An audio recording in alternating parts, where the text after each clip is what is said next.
এই যে আজকে আপনাদের জন্য আমাদের যে আজকে এই যে আয়োজন, আপনাদের সম্মুখে আমাদের এখানে বাংলাদেশ শ্রমিক অধিকার পরিষদের কেন্দ্রীয় সংসদের সম্মানিত সভাপতি জনাব মোহাম্মদ আব্দুর রহমান ভাই আপনাদের জন্য উপস্থিত হয়েছে। তো আপনারা যদি এত নির্জীব থাকেন, এত নিষ্প্রভ থাকেন, তাদের প্রোগ্রাম কি প্রাণবন্ত হবে? তো আমাদের সম্মানিত সভাপতির জন্য একটা করতালি।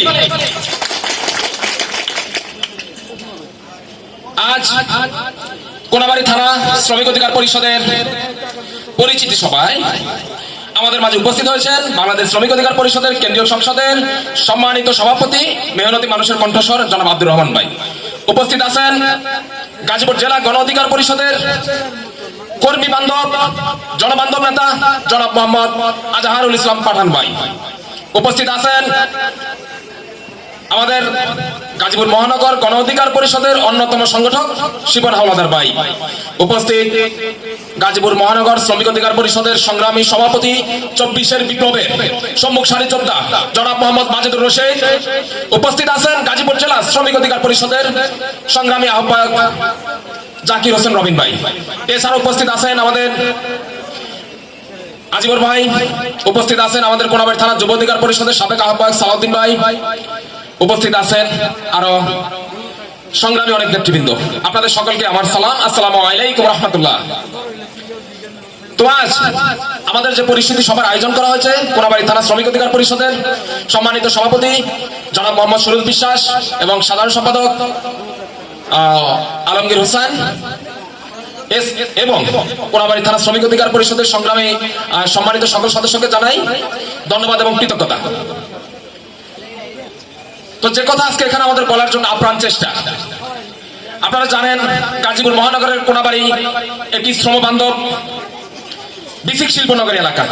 ইতিমধ্যে আপনারা দেখেছেন যে আজ দিন কয়েক যাবৎ প্রত্যেকটা গার্মেন্টসে কোনো না কোনো বিচ্ছিন্ন কিছু না কিছু ঘটনা ঘটতেছে, যা অত্যন্ত মর্মান্তিক, হৃদয় বিদারক কিংবা হতাশাজনক। জাস্ট একটা দুঃখের কথা আমি আপনাদের সাথে শেয়ার করি। গত পরশুদিন এমএম নিটওয়ারের একজন ইনচার্জ আমার কাছে বলতেছে, আরিফ ভাই আসলে কতটা যে আমরা এখন বিপ্লবের পরে, আমরা মানুষ স্বাধীনতা পাওয়ার পরে আমরা কতটা হতাশাজনক অবস্থায় আছি। দেখেন, যখন একজন হেল্পার এসে আমাদের চেয়ারে বসে থাকে, আমরা যখন কিছু বলতে পারি না কিংবা আমরা কোনো চেইন অফ কমান্ড পালন করতে পারতেছি না, কোনো ওয়ার্কারকে আমরা নির্দিষ্ট কোনো টাস্ক দিতে পারতেছি না যে কর্মের ব্যাপারে। তো বলতেছে এটা আসলে কতটা হতাশাজনক। তো এখন আপনারা যারা আছেন, বিভিন্ন কর্মক্ষেত্রে আছেন, হয়তো আপনারা জানেন যে বিভিন্ন বহিরাগত গোষ্ঠী প্রায় সময় বিভিন্ন ক্ষুদ্র ইস্যু নিয়ে আপনাদেরকে উস্কানি দিচ্ছে, ফ্যাক্টরিতে বিশৃঙ্খলা করছে, ফ্যাক্টরিগুলো বন্ধ করার আপ্রাণ চেষ্টা করতেছে। তো আপনারা এই যে আপনারা যারা আছেন, আপনারা তো বুঝেন কোনটা ভালো, কোনটা মন্দ, কোনটা নাই, কোনটা অন্যায়। তো এই ক্ষেত্রে আপনাদের প্রতি বিনীত অনুরোধ, আপনারা কোনো উস্কানিতে পা দিবেন না, কারো কোনো অসহযোগ কিংবা অসহযোগিতায় ফ্যাক্টরি মালিককে কোনো অসহযোগিতা করবেন না। এই ফ্যাক্টরি যদি বাঁচে, এই কোনাবাড়ী শিল্পনগরে কিন্তু প্রাণ চাঞ্চল্য থাকবে। বিন্দু মাত্র যদি ক্ষয়ক্ষতি হয়, যদি একটা ফ্যাক্টরি বন্ধ হয়ে যায়, আজকে জীবন জীবিকায় পেটে লাথি কাপ হবে শ্রমিক শ্রেণী। তো আপনাদেরকে রাজনীতি সচেতন হইতে হবে, অর্থনীতি সচেতন হতে হবে এবং জ্ঞান গর্ব আলোচনা সবসময় আপনাদের সম্মুখ সারিতে থাকতে হবে। আপনারা জানেন আপনাদের প্রত্যেকের ট্রেড ইউনিয়ন করার মতো অধিকার বাংলাদেশ সরকার দিয়েছে। আপনাদের কোনো কর্মক্ষেত্রে কি ট্রেড ইউনিয়ন আছে? আপনাদের কথা বলার কেউ আছে? আপনাদের পক্ষে কোনো শ্রমিক নেতা আছে? তো আমরা বাংলাদেশ শ্রমিক অধিকার পরিষদ আজকে এখানে স্পষ্টত ঘোষণা দিচ্ছি, প্রত্যেকটা ফ্যাক্টরিতে আপনারা ট্রেড ইউনিয়নের কার্যক্রম শুরু করবেন। আমরা বাংলাদেশ শ্রমিক অধিকার পরিষদ কেন্দ্রীয় সংসদ ইতিমধ্যে উদ্যোগ গ্রহণ করেছি। আমরা প্রত্যেকটা শিল্প অধ্যুষিত এলাকায় ট্রেড ইউনিয়ন বাস্তবায়ন করব। এক্ষেত্রে আমার আপনাদেরকে সহযোগিতা করতে হবে।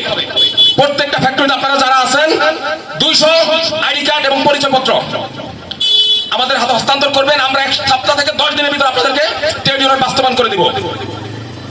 তো যে কথা আজকে এখানে বলা, আপনারা যারা এখানে আছেন অধিকাংশ ভবিষ্যতে নেতা হবেন, অধিকাংশই কর্মদক্ষতায় কর্মগুণে আগামীর বাংলাদেশের সম্মুখ সারিতে থাকবেন।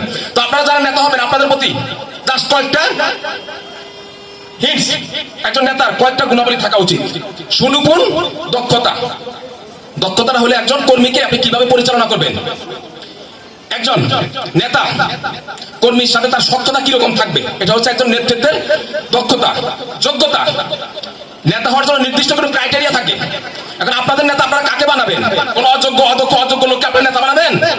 ইতিমধ্যে আমরা দেখেছি, আমরা বিভিন্ন সময় বিভিন্ন শ্রমিক নেতা আমরা দেখেছি, আমরা শাহজাহান খানকে দেখেছি, আমরা শিমুল বিশ্বাসকে দেখেছি, আমরা মশিউর রহমান রাঙ্গাকে দেখেছি, আমরা হুমায়ুন সাহেবকে দেখেছি। এরা আমাদের কেউ কি শ্রমিক নেতা ছিল? আপনাদের জন্য কথা বলার কেউ ছিল? কিন্তু আমরা বাংলাদেশ শ্রমিক অধিকার পরিষদ আপনাদের জন্য রাজপথে অতীত ছিলাম, ভবিষ্যতে থাকবো ইনশাআল্লাহ। তো আপনারা যারা শ্রমিক নেতা হবেন, শ্রমিকের যে ক্রাইটেরিয়া গুলো আছে, বিভিন্ন যে সংকট গুলো আছে, এগুলো প্রতিনিয়ত বিভিন্ন ক্ষেত্রে আলাপ করবেন। আপনাদের উপর কোথাও যদি কোনো অন্যায় অনিয়ম হয়, আমি এবং আমাদের কেন্দ্রীয় সংসদের প্রত্যেক সদস্য, প্রত্যেক নেতৃবৃন্দ রাজপথে ইনশাআল্লাহ আপনাদের পাশে থাকবো। আপনারা আপনাদের যে কর্মদক্ষতা, নেতৃত্ব দক্ষতা, বিচক্ষণতা, এগুলো প্রত্যেকটা ক্ষেত্রে আপনারা কাজে লাগাবেন আপনাদের কর্মদক্ষতায়, এবং আগামী সুনিপুণ বাংলাদেশ বিনির্মাণে আপনাদেরকে আমরা সম্মুখ সারিতে দেখতে চাই। তো যে কথা এখানে বলা, 24-এ একটা বিপ্লব সংগঠিত হয়েছে। এই বিপ্লবে সবচেয়ে বেশি প্রাণ কাদের গিয়েছে? শ্রমিকের। তো এই শ্রমিক শ্রেণী পর্যাপ্ত ক্ষতিপূরণ কিংবা তাদের সম্মান কি পেয়েছে? তো আবার যদি বিপ্লব হয়, আবারও তো আপনাদের সম্মুখ সারিতে থাকবেন, তাই না? তো সেই ক্ষেত্রে আপনাদের যদি নেতা আপনারা নির্বাচন করতে না পারেন, আপনারা যদি আপনাদের অধিকার সচেতন না হতে পারেন, প্রতিবার আপনারা রক্ত দিবেন কিন্তু আপনাদের কোনো অর্জন আপনারা গড়ে তুলতে পারবেন না। এই 24-এ বিপ্লব তখনই সফল হবে যখন এই যে বৈষম্য, এই যে হানাহানি, এই যে বঞ্চিত কিংবা বঞ্চনা প্রত্যেকটা শ্রমিকের সাথে হচ্ছে, যতক্ষণ পর্যন্ত এগুলোর অবসান না হবে, এই শ্রমিক শ্রেণীর দুঃখ দুর্দশা কখনো কাটবে না। আপনারা জানেন, আপনাদের জন্য 9% ইনক্রিমেন্ট হারে একটা মজুরি বোর্ডে পাস হয়েছে। তা আপনারা হিসাব করে দেখেছেন 9% আপনাদের বাৎসরিক মজুরি কত বাড়বে? 653 টাকা থেকে সর্বোচ্চ 911 টাকা মনে হয় খুব সম্ভবত।